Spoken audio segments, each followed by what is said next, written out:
and my girlfriend were staying in an Airbnb about 10 minutes away from a ski resort. The Airbnb was this cute little cottage just on the edge of a snowy mountainside. Behind the cottage was a picturesque view of all the large mountains.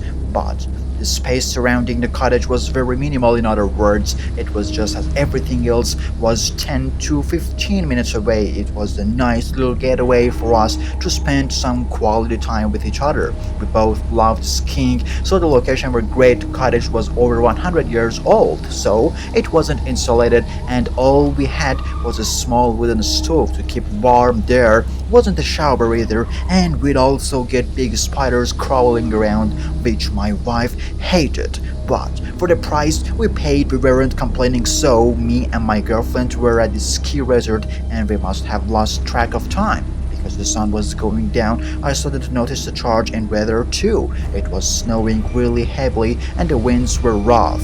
We made a quick stop at the general store and made our way back. It was almost fully dark by this point and the weather was getting worse. We were freezing our asses off and it was so hard to see anything, like I wasn't sure if we were in the midst of blizzard. It was that bad, so we were walking and I could barely see someone peering inside one of the windows to our bedroom. It was so hard to see them and I had to walk right up to them to ask what they were doing. The person turned to face me and they were wearing a ski mask with their ski goggles still on their face. They didn't say a word and just backed up until they were out of sight. Me and my girlfriend looked at each other and went inside. We were more focused on heating ourselves up rather than that weird person, because it was so cold. After the stove warmed us up a bit, we spoke about the person we saw. I assured my wife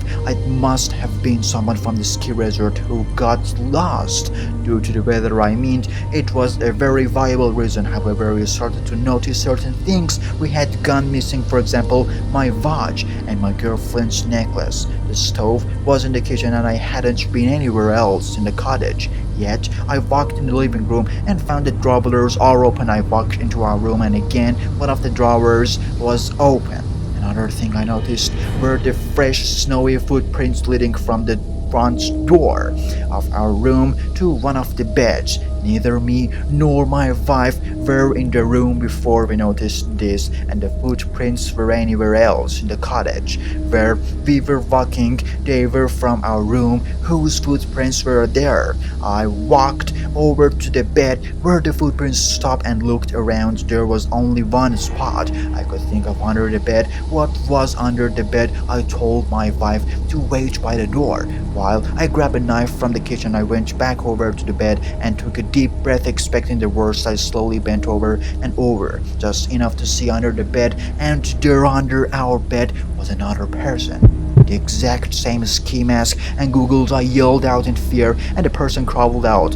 While I pointed the knife at them, my wife was sobbing while I blocked the door, but this person also had a weapon. It was a small hammer. I stopped blocking the door and told my wife to stay behind me while I let this person go. I wasn't going to risk our lives fighting some guy over a few stolen items. He bolted out the front door and my wife and I were really shaken up. We couldn't contact anyone because both our phones were stolen, so we left as soon as the intruder was gone. We walked all the way back to my car and I drove us to the police station, which was near our actual home. We reported the whole thing and we gave them the host details. The police informed the host of this, but he was in another country, so he couldn't make it. He gave us a full refund, but that didn't make up for the trauma this scenario gave us, and it didn't make up for all the valuables we lost. The watch I lost was my father's watch, and money can never buy me that back again. Anyways, we're doing much better now, and this is definitely a story to remember. Last summer, my girlfriend and I decided to travel to Bali for our 2-year anniversary. To help save money and make our trip economical, we decided to book an Airbnb instead of expensive hotel room. We found a decent place in Kuta Utara owned by a nice lady. She was very friendly and even had a meal prepared and set for us upon our arrival there. There were odd relics and antique objects all over her place. I had heard that some local people here in the village were superstitious, so I thought nothing of it. The lady showed us to our room. It was small, but the sheets on the bed were clean and the window provided us a nice view there. The woman said she had some chores to do and left us to do our things. As we unpacked, my girlfriend dropped her charger and crouched to pick it up. As she did so, she saw something under the bed and pulled it out. It looked like a carved wooden figurine with ratchet hair that resembled a little girl. Then she found another one under the bed that looked like a male figurine among other explainable objects. She freaked out and immediately told me that we couldn't stay here. I laughed and asked her if she really believed in this stuff. She was persistent on leaving, but I told her it was late and we wouldn't be able to find another reasonable accommodation. So urgently, with some convincing, she agreed to stay the night. We spent the entire day sightseeing and were exhausted by the time we returned, so we hitched the hay. It must have been somewhere around midnight. When I woke up to a strange sound, it sounded like a woman humming. I looked at my girlfriend and was glad to see that she was still sleeping. She would have freaked out, but what was that sound? Was it that old lady praying or something? That sound grew louder and there were multiple hums now. My girlfriend woke up as well and clung to me, afraid to her life. The voices sounded demonic. It almost felt as if they were coming from under our bed. All right, now I regretted not listening to her suggestion about leaving this place. The very next instant, painful howls pierced the air. It sounded as if something or someone were in unbearable pain. Unable to stand it any longer, I got out of bed ready to check it out, but my girlfriend stopped me and wouldn't let me go. She said we were going to leave this place the next morning anyway. She made sense, so I stayed. After a few minutes, the sounds died, but we couldn't sleep a wink. The next day, as we ate breakfast in silence, I cautiously mentioned to the woman that I heard her praying last night. She looked alarmed and asked us if we believed in the spiritual realm, and my girlfriend told her that she went to church every Sunday. Upon hearing that, the old lady let out a guttural laugh and told us how whatever God we believed in and prayed to would be no help to us here. I saw my girlfriend's face growing very pale, which told me that she knew something that I didn't, but I wasn't felt exactly wondering for long. The old lady revealed to us that she was the local shaman, or Duan as it was called in the local dialect of Bali. She had a deep connection to the local spirits and needed to keep them happy, or else they would bring famine and disease to the village. Later, when the lady left the house to run an errand, we started to pack our belongings as none of us wanted to stay in this weird house a moment longer. But before we left, I suggested that we took a look around and find the source of the sounds from last night. My girlfriend was hesitant, but I convinced her that someone might need our help. Upon searching, we chanced upon a door that led to the basement, which was very weird because the Airbnb didn't mention one clearly. The old lady didn't want anyone down there. We went down the stairs and were shocked to see there were strange symbols carved on the ground. In the middle we found some bones and the carcasses of dead animals, along with a rotting smell in the air. Clearly someone or something had died here, but the most disturbing thing was the fact that the place was surrounded by carved wooden statues that resembled humans, possibly past Airbnb guests. I tried to my girlfriend and said, "Let's get back out of here." We grabbed our stuff and left the strange house. To this day, I kept wondering what kind of cult the woman belonged to, what could have happened to us if we stayed there, and each time I am glad we didn't wait to find out.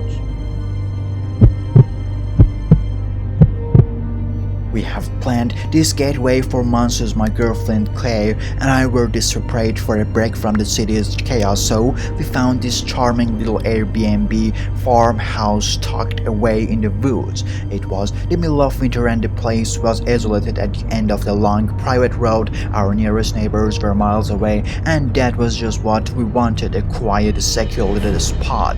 We got there around 400 and just PM just as the sun was starting to set. The place looked like something out of a postcard covered in snow, with the smoke lazily drifting up from the chimney. The first evening was pretty uneventfully spent in unpacking and cooking dinner together and watching Home Alone Part 1 on the small TV in the living room. It was around midnight when we decided to call it at night. The temperature had dropped significantly and the wind was howling outside, making the old farmhouse creak and groan. You remember joking with Claire about it being the perfect setting for a horror movie. We laughed it off and went to bed not knowing what awaited us. Later that night, I woke up suddenly. I'm not sure what time it was, maybe around 2 a.m. It took me a moment to realize what had woken me up. It was a sound, a scream coming from the forest surrounding the farmhouse. I sat up listening intently.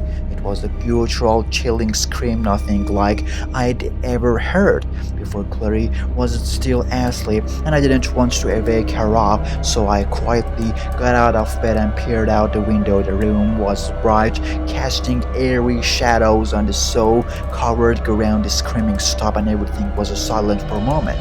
Then it started again, this time sounding closer. I couldn't tell what it was, but it definitely didn't sound human. Now I was on high AI alert. In hindsight, this was probably a stupid decision, but I decided to get a better look. I quietly slipped on my coat and boots and stepped out onto the back deck, and cold hit me like a wall, and snow was gently falling, making everything look hazy.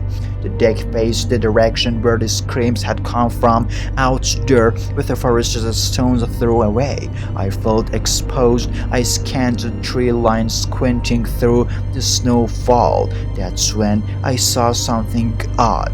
What looked like old lanterns moving into the woods, but it was hard to see clearly. The snow disordered everything, and the lights flickered in out of the view. The screaming started up again, louder this time. It was a sound that made your heart race, full of pain and anger, something wild. Just as I would turn to back inside, I caught upside something else from the left side of the woods. This huge figure bursted out. It was running across the fields or the woods on the other side. It was too big to be any normal animals. Its movements were strange, almost frantic.